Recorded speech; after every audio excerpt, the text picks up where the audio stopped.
Gate 2025 BT biotechnology की response sheet आ चुकी है। हमारे पास 2 दिन का टाइम है कि हम इन रिस्पॉन्सेस को देखें और अगर हमें कोई क्वेश्चन को चैलेंज करना है तो चैलेंज कर दें। यहाँ हम लोग आई फ्लाई के सेफ तरीके से, मतलब शॉर्ट, एक्यूरेट, फास्ट और एफिशिएंट वे में इन सॉल्यूशंस को देख रहे हैं और हम डिस्कस भी कर रहे हैं कि क्वेश्चन का आंसर अगर दिया गया है तो गलत है तो कहाँ पर गलत है। क्वेश्चन नंबर 15 है, the diversity in T cell receptor is generated by. देखो, जैसे एंटीबॉडी की कहानी में हमने देखा है कि हैवी चेन और लाइट चेन को बनाने के लिए जीन होती हैं। जीन में डिफरेंट सेगमेंट होते हैं, वी डी जे, सब उनका जुड़ना होता है और जुड़ करके अल्टीमेटली फिर ट्रांसक्रिप्शन में बदलाव देखने को मिलते हैं अल्टरनेट स्प्लाइसिंग वगैरह के थ्रू, और तब जाके मैच्योर एंटीबॉडी बनकर तैयार होता है। ऐसे ही टीसीआर में भी अल्फा चैन, बीटा चैन, ये ऐसे ही बनती हैं और तब जाकर एक कंप्लीट टीसीआर बनता है। तो स्टोरी उसको लिखी थी और यहां जो क्वेश्चन में पूछा गया है कि भाई ये जनरेट करने वाली डाइवर्सिटी को क्या बातें हैं, जिनमें से एक है जीन रीअरेंजमेंट, दूसरा है somatic hyper mutation of rearranged we reason, तीसरा है जीन कन्वर्जन और फिर क्लास स्विचिंग। देखिए, 15 क्वेश्चन जो है ये एमसीक्यू है और इसका जो आंसर दिया गया है ए, मतलब वो बात करें कि जीन रीअरेंजमेंट। ये बात तो क्लियरली विजिबल है यहाँ पे कि कौन सा वी कौन से जे के साथ जाएगा और कौन सी सी से जुड़ेगा, ये तो वेरिएबिलिटी क्रिएट कर ही रहा है, अल्फा में भी बीटा में भी। और बीटा चैन में हम देखें तो वहां पे एक एक्स्ट्रा रीजन और भी आता है जिसे हम बोलते हैं डी सेगमेंट। तो एक एक ऑप्शन को अलग अलग देख लेते हैं। जीन रीअरेंजमेंट, ये जो वी डी जे वाले कहानी है ये करेक्ट है कि भाई कौन सा वेरिएबल कौन से डाइवर्स या फिर कौन से जे रीजन से जाकर जुड़ेगा, इससे डिफरेंट काइंड ऑफ टीसीआर मिलेंगे। Somatic hyper mutation of rearranged we reason, ये प्रोसेस आमतौर पे एंटीबॉडीज वाली कहानी में, जिन्हें बी सेल रिसेप्टर भी कहते हैं या आप इम्यूनोग्लोबुलिन बोल दो। इम्यूनोग्लोबुलिन में जो सीडीआर होते हैं, सीडीआर 1, 2, 3, उनमें हाइपर वेरिएबिलिटी क्रिएट करने के लिए ये वाली स्टोरी है। ये टीसीआर में नहीं है, एंटीबॉडी का सीडीआर में। देन ऑप्शन नंबर सी है gene conversion. Gene conversion is a process where one DNA sequence replaces another homologous sequence. तो यहां रिप्लेसमेंट तो हो नहीं रहा ना, यहां तो केवल बीच में से डीएनए कट के निकल रहा है। क्लास स्विचिंग, ये वाली कहानी भी हमने 20 साल में देखी है, जब आईजीएम बनाने वाली एंटीबॉडी आईजीजी बनाना शुरू कर दे। और टीसीआर में तो भाई कहानी ये है कि अगर एक टी सेल एक टाइप का टी सेल बना रही है तो जिंदगी भर वही बनाएगी। तो इसीलिए यहां जो करेक्ट आंसर था वो उसका ए था। क्वेश्चन नंबर 16 है, which one of the following is true for pi RNA. Option दे रखे हैं, pi RNA silence transposable element in germ cells, दूसरा है pi RNA is abbreviation of P element interacting RNA, pi RNA modify the 2' OH of ribose with methyl group, pi RNA is a long non coding RNA. Question number 16 MCQ है और answer दे रखा है इन्होंने ए का मतलब है ये वाला स्टेटमेंट। चलो बारी बारी एक एक स्टेटमेंट को देख लेते हैं। पहला स्टेटमेंट है, पाई आरएनए साइलेंस करता है ट्रांसपोजेबल एलिमेंट को, ये करेक्ट चीज है। इंडियन हमारे जीनोम में पाई आरएनए का फंक्शन ही ये बाइंड करते हैं पीवी नाम के प्रोटीन से एंड गाइड करते हैं उनको ट्रांसपोज, जो ट्रांसपोजोन्स के ट्रांसक्रिप्ट बने हैं आरएनए उनके पास, और जिससे उनका डिग्रेडेशन कर देते हैं। नतीजा, कोई भी ट्रांसपोजोम अपना आरएनए कॉपी बना करके कहीं और नहीं जा सकता, मतलब रेट्रो ट्रांसपोजन तो खास तौर से। फिर पाई आरएनए की जो डेफिनेशन थी कि भाई पाई आरएनए का मतलब क्या है, पाई आरएनए का मतलब होता है PV interacting RNA, P element interacting नहीं होता, क्योंकि वो याद है ना पीवी नाम के प्रोटीन से इंटरेक्ट कर रहा था। सी स्टेटमेंट है कि पाई आरएनए मॉडिफाई करता है 2' OH को, ऐसी कोई प्रॉपर्टी इसके पास देखने को नहीं मिलती। देन पाई आरएनए एक लॉन्ग नॉन कोडिंग आरएनए है, ये भी इनकरेक्ट है। पाई आरएनए छोटा सा है तो नॉन कोडिंग है लेकिन छोटा है, आमतौर पर 2431 सेकंड लंबा होता है। तो इसलिए जो करेक्ट आंसर हुआ वो ए था, जो की में दे रखा वो ठीक है। क्वेश्चन नंबर 17 है, which one of the following coenzyme is utilized by alanine racemase for the conversion of L-alanine to L-alanine, D-alanine। Question number 17 MCQ है और इसका भी आंसर उन्होंने ए दे रखा है, पैराडॉक्सल फॉस्फेट। तो बारी बारी समझ लेते हैं। पैराडॉक्सल फॉस्फेट जो है ये एक वर्सेटाइल कोएंजाइम है जो कि काफी सारे अमीनो एसिड ट्रांसफॉर्मेशन में इस्तेमाल होता है, इंक्लूडिंग रेसमाइजेशन में भी, और ये अलानिन रेसमेज की एक्टिविटी के लिए बहुत जरूरी है। दूसरा है टीपीपी। जब हम लोग इस कोफैक्टर की बात करते हैं तो ये जनरली इन्वॉल्व होता है जहां पे 2 कार्बन की यूनिट को ट्रांसफर किया जा रहा हो, लेकिन यहाँ पे तो हम रेसमेज कर रहे हैं ना, मतलब उसकी डी फॉर्म को एल फॉर्म में कन्वर्ट कर रहे हैं या एल को डी को में। यहाँ पे हम कोई सी ग्रुप तो ट्रांसफर नहीं कर रहे हैं। टेट्रा हाइड्रोफोलेट जो है ये 1 कार्बन को ट्रांसफर करने में रोल निभाता है। फ्लेविन जो होते हैं ये रेडॉक्स रिएक्शन में पार्टिसिपेट करते हैं। तो इसलिए कुल मिला के एक पीएलपी ही था जो इस वाली कहानी के अंदर इन्वॉल्व है। ऑप्शन नंबर ए करेक्ट है और आपकी की भी यही बोल रही है। Question number 18, correct match the following monosaccharide with their respective epimers. भाई कार्बोहाइड्रेट पढ़ते हो तो एपिमर की बात तो हमेशा आती है, और इस तरह के कॉमन डायग्राम भी आपने लेक्चर्स में जरूर देखे होंगे, जहां पे हम बात करते हैं कि डी ग्लूकोज और डी मैनोज आपस में C2 के एपिमर हैं और डी ग्लूकोज और डी गैलेक्टोज C4 के एपिमर हैं। तो अगर मैं इसी बात का इस्तेमाल करूं जो मुझे याद रहनी चाहिए कम से कम, तो मैनोज वाली कहानी और ग्लूकोज की कहानी C2 का एपिमर P का 4, 2 ऑप्शन में, और गैलेक्टोज R, और ये है हमारा कार्बन नंबर 4 का। तो कार्बन नंबर 4 एपिमर अगर हम ये कर दें R का 2, तो R का 2 मेरे पास एक ही ऑप्शन के अंदर है। मुझे इतने से भी इसका आंसर मिल जाना है। तो क्वेश्चन नंबर 18 का ऑप्शन नंबर ए ये इन्होंने दे रखा है और ये ठीक भी लग रहा है। देखिए इस तरह की बातों को मैं कहूं कि आपको सबके सब एपिमर्स याद होने चाहिए, बड़ा मुश्किल काम है, बहुत रट्टाफिकेशन डिमांड करता है। लेकिन फिर कुछ एक एपिमर्स तो जैसे ये वाली कहानी तो आपको बार बार देखने को मिलते हैं। जब भी आप कभी रिवाइज करोगे सबसे पहले डायग्राम ही आ जाएगा। पीवाईक्यूज करोगे तो कहीं ना कहीं एपिमर के नाम पे इसके क्वेश्चन आते हैं। तो इन 2-3 के बेस पर भी हम इस क्वेश्चन को सॉल्व कर सकते हैं। बाकी डिस्क्रिप्शन ये है कि भाई डी मैनोज जो है वो कार्बन नंबर 2 का एपिमर है ग्लूकोज का, डी एलो जो है वो C3 एपिमर है ग्लूकोज का, डी गैलेक्टोज जो है वो C4 एपिमर है, मतलब कार्बन नंबर 4 का एपिमर है ग्लूकोज का, और टेलोज जो है ये C2 एपिमर है डी गैलेक्टोज का, जो कि C4 एपिमर था डी ग्लूकोज का। तो मतलब अलग अलग तरह की बात कर रखी है। पॉइंट ये है कि जो हमने आंसर देखा था वो आंसर हमें देखने को मिल रहा है, जो कि ठीक भी है। क्वेश्चन नंबर 19 में अगेन एक मैच है। Correctly match the following product classes with their respective products, जिनमें से एक है बायोफ्यूल की बात कर रहे हैं, बायोप्लास्टिक की बात कर रहे हैं, एंजाइम की बात कर रहे हैं और एंटीबायोटिक की बात कर रहे हैं। अब यहाँ एंटीबायोटिक के रूप में आपको 2 नाम देखने को मिल रहे हैं, एक है रिटोक्सीमैब और दूसरा है सिफेलोस्पोरिन। अगर तुम ध्यान से देखोगे तो इसमें मैब लिखा हुआ है वर्ड, और मैब क्या होता है, मोनोक्लोनल एंटीबॉडीज। तो एक्चुअल में ये एंटीबायोटिक नहीं है, ये एक एंटीबॉडी है। तो आपको ढूंढना है एसका 2। अब एसका 2 आपको कई जगह दिख गया।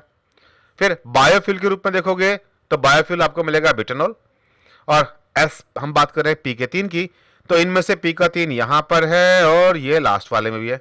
तो ये तो बीच की बातें चली गई हमारे पास। अब आती है बात बायोप्लास्टिक की।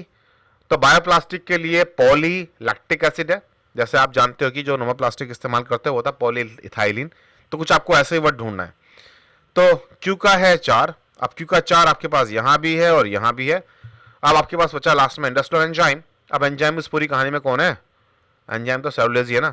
तो आर का 1, अब आर का 1 है तो फिर आपके पास ये आ गया लास्ट वाला ऑप्शन, जो कि करेक्ट आंसर है। क्वेश्चन नंबर 19 का जो उन्होंने दे रखा है वो डी ही दे रखा है, तो कोई किसी बात को लेकर शक नहीं है। फिर भी डिस्क्रिप्शन यहां मौजूद है आपके पास। बायोफ्यूल कुछ भी ऐसा फ्यूल जो बायोलॉजिकल मटेरियल से निकाला जा रहा हो, जैसे कि बिटेनॉल। बायोप्लास्टिक कुछ भी ऐसा पॉलीमर प्लास्टिक के वाला जिसे हम लोग बायोलॉजी मतलब बायोलॉजिकल ऑर्गेनिज्म से बना रहे हो, जैसे कि पॉली लैक्टिक एसिड, ये कॉमन है। इंडस्ट्रियल एंजाइम के रूप में बहुत सारे एंजाइम इस्तेमाल करते हैं जो यहाँ दिए गए थे, उनमें सेलुलोज है। और एंटीबायोटिक के रूप में हमने जो बात की है वो है सिफेलोस्पोरिन की, और वहां दूसरा जो बचा हुआ था अनमैच, वो था एक मोनोक्लोनल एंटीबॉडी। तो करेक्ट डेफिनेशन के साथ में क्वेश्चन का आंसर भी करेक्ट है जो की में दिया गया है। क्वेश्चन नंबर 21 है, which the following feature is are used to distinguish archaea from bacteria.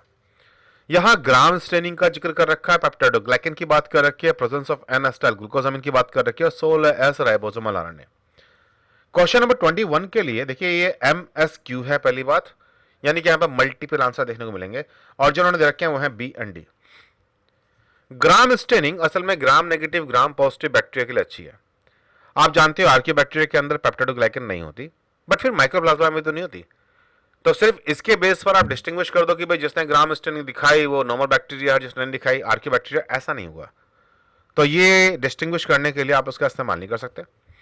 Peptidoglycan in the cell wall, ये की डिस्टिंक्शन है। आपको बैक्टीरिया में तो ये मिलेगा ग्राम नेगेटिव ग्राम पॉजिटिव दोनों में, ग्राम पॉजिटिव में बहुत सारा, ग्राम नेगेटिव में कम। लेकिन जो हम ये बात कर रहे हैं आर्किया बैक्टीरिया, इनके पास पेप्टाइडोग्लाइकन नहीं होती, इंडियड वहां पे स्यूडोमुरिन नाम का स्ट्रक्चर पाया जाता है। उनकी सेल वाल का कंपोनेंट ही डिफरेंट टाइप का है। तो बी तो करेक्ट हो गया। ऑप्शन नंबर सी है presence of N acetyl glucosamine, जिसे हम लोग शॉर्ट फॉर्म में नेक भी कहते हैं। ये पेप्टाइडोग्लाइकन का पार्ट है, बैक्टीरियल सेल मिलता है। ये जो नेग है ये कुछ आर्कियोबैक्टीरिया में भी देखने को मिल सकता है, तो इसलिए इसे भी हम लोग डिस्टिंग्विश करने के लिए इस्तेमाल नहीं कर सकते। फिर है 16S राइबोसोमल आरएनए सीक्वेंस। ये भी एक क्रूशियल डिस्टिंक्शन करने वाली चीज है। इंडियन हम लोग बैक्टीरियल क्लासिफिकेशन में 16S राइबोसोमल आरएनए की सीक्वेंस का इस्तेमाल करते हैं, क्योंकि ये भी species to species, group to group vary करता है और कंजर्व्ड भी है नेचर में। तो इसलिए करेक्ट आंसर बी और डी है, और की में भी तो ये दे रखे थे, तो यहां भी की ठीक है। क्वेश्चन नंबर 22 है which the following enzyme is are involve in biogenesis of mi RNA. अब माई आरएनए कहानी आपको याद होगी कि भाई ये न्यूक्लियस में क्रिएट होता है और double standard with loop create होगा, बाद में इसमें कटिंग शटिंग होगी और तभी आगे जाएगा। ड्रोसा इस कहानी में इन्वॉल्व है, डाइसर इस कहानी में इन्वॉल्व है, XrCC4 जो है ये तो आपके डबल स्टैंड डीएनए ब्रेक में था, और Cas9 जो है आपको याद होगा ये तो आपके आरएनए एडिटिंग में रोल निभाता है। तो जो करेक्ट आंसर है इसके वो है ए और डी बाय नॉलेज। और क्वेश्चन नंबर 22 जो है ये भी MSQ है और आंसर दे रखे यहाँ पे ए और डी, यानी कि की भी ठीक है। बाकी डिस्क्रिप्शन आपके सामने अगेन अवेलेबल है। ड्रोसा एक एंजाइम है जो माई आरएनए की इनिशियल प्रोसेसिंग कराएगा न्यूक्लियस में। ये प्राइमरी माई आरएनए को कटिंग करके प्राई माई आरएनए जो बोलते हैं हम लोग, उसे precursor hairpin structure called pre mi RNA में कन्वर्ट करता है, और ये बड़ा क्रूशियल है। Cas9 ये क्रिस्प का सिस्टम जो जीन एडिटिंग वाली कहानी थी ये उसमें इन्वॉल्व है। XrCC4 ये प्रोटीन इन्वॉल्व है नॉन होमोलोगस एंड जॉइनिंग में NHJ में, जब कभी double strand break repair pathway में देखते हैं। डाइसर एक और एंजाइम है जो प्री माई आरएनए को साइटोप्लाज्म में अल्टीमेटली हेयरपिन काट करके मैच्योर माई आरएनए बनाएगा। ड्रोसा न्यूक्लियस में था और डाइसर साइटोप्लाज्म में, तो ये दोनों ही इस कहानी में इन्वॉल्व थे। तो इस क्वेश्चन में भी जो की में आंसर दिया गया है वो ठीक ही दिया गया। क्वेश्चन नंबर 23 है which of the following separation process is are based on molecular size. यहाँ पे साइज एक्सक्लूजन क्रोमेटोग्राफी है, आयन एक्सचेंज क्रोमेटोग्राफी है, मेम्ब्रेन अल्ट्राफिल्ट्रेशन है, अल्ट्रासेंट्रिफिकेशन है, और देखिए 23 ये MSQ है और यहाँ आंसर है ACT। भाई ये तो तुम पता ही है कि साइज एक्सक्लूजन तो साइज के बेस पर ही होगा। आयन एक्सचेंज क्रोमेटोग्राफी में चार्ज के बेस पर सेपरेशन होता है, इसमें साइज मैटर नहीं करता। मेम्ब्रेन अल्ट्राफिल्ट्रेशन छोटी चीजें पार कर जाएंगी मेम्ब्रेन, बड़ी चीजें नहीं, साइज के बेस पर। अल्ट्रासेंट्रिफिकेशन बड़ी चीजें सेटल कर जाएंगी, छोटी चीजें घुली रहेंगी। तो ये सबकी सब टेक्निक साइज के लिए ही है, और यहां पर इनका डिस्क्रिप्शन भी है कि साइज एक्सक्लूजन क्रोमेटोग्राफी जो है इस मेथड में सेपरेट करेंगे based on their molecular size and shape. Ion exchange में separate on their charge. Membrane filtration के अंदर साइज का ही इस्तेमाल करके हम लोग सेपरेट करते हैं, और अल्ट्रासेंट्रिफिकेशन में भी हम साइज, शेप और डेंसिटी के बेस पर सेपरेट करते हैं। तो जो करेक्ट आंसर है वो आपका A, C एंड D है। क्वेश्चन नंबर 24 है which of the following shows optical activity at 100 millimolar concentration in water. यहां पे NaCl है, D ग्लूकोज है, ग्लाइसिन है और L प्रोलिन है। क्वेश्चन नंबर 24 भी जो है ये MSQ है और इसके आंसर है B एंड D, मतलब D ग्लूकोज और L प्रोलिन इनके अकॉर्डिंग। देखिए सोल्यूशन ऑफ NaCl की बात करें तो ये एक आयनिक कंपाउंड है और इसके पास कोई कायरल सेंटर नहीं होता, इसलिए ऑप्टिकली एक्टिव नहीं है। Na पॉजिटिव Cl है, यहाँ पे कायरलिटी देखने को नहीं मिलती। ग्लूकोज के अंदर आपको कायरलिटी देखने को मिलती है, मल्टीपल कायरल सेंटर्स हैं, इसलिए ऑप्टिकली एक्टिव है और ये रोटेट कर सकता है प्लेन पोलराइज्ड लाइट को। ग्लाइसिन आप जानते हो ये अमीनो एसिड है, और इस अमीनो एसिड के पास भी कोई कायरल सेंटर अवेलेबल नहीं होता। तुम्हें याद होगा 20 अमीनो एसिड में एकमात्र ये अमीनो एसिड ऐसा था जो आइसोमरिज्म नहीं दिखा सकता, तो ये भी इसके पास कोई स्टीरोजेनिक सेंटर नहीं है, तो ये भी ऑप्टिकल एक्टिव नहीं है। प्रोलिन अगेन ये अमीनो एसिड है और इसके पास कायरल सेंटर है, ऑप्टिकली एक्टिव है, तो ये भी ये काम दिखाएगा। इसलिए यहां मल्टीपल आंसर B और D as per the key correct ही की है और करेक्ट ही आंसर है। क्वेश्चन नंबर 25 है which of the following fluids exhibit non Newtonian behaviour at 25 degree centigrade. Toothpaste है, मरकरी है, ब्राइन और ब्लड प्लाज्मा है। क्वेश्चन नंबर 25 भी MSQ है और यहां मल्टीपल आंसर है A एंड D। देखिए साहब, सबसे पहली बात तो समझो कि न्यूटोनियन फ्लूइड्स होते क्या हैं। ये फ्लूइड वो हैं जो अपनी विस्कोसिटी को मेंटेन रखेंगे चाहे उन पर कितना भी दबाव पड़े। पानी और गैसेस ऐसी होती हैं। नॉन न्यूटोनियन फ्लूइड्स ऐसे होती हैं कि जैसे दबाव बढ़ेगा वो अपने विस्कोसिटी को चेंज करेंगे। अब टूथपेस्ट की बात करें, ये एक नॉन न्यूटोनियन फ्लूइड है।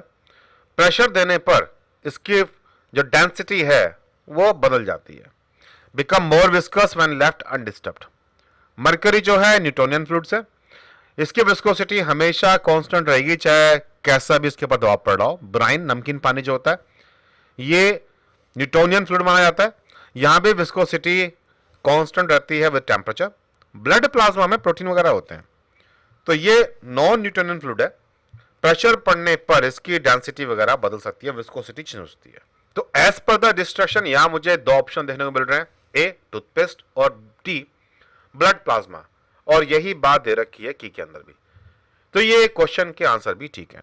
तो इन क्वेश्चनों में कहीं कोई गड़बड़ नहीं है अभी तक। आगे वालों में देखते हैं। गेट 2026 की तैयारी हम लोग शुरू कर चुके हैं बीटी एक्सेल कोर्सेज के लिए।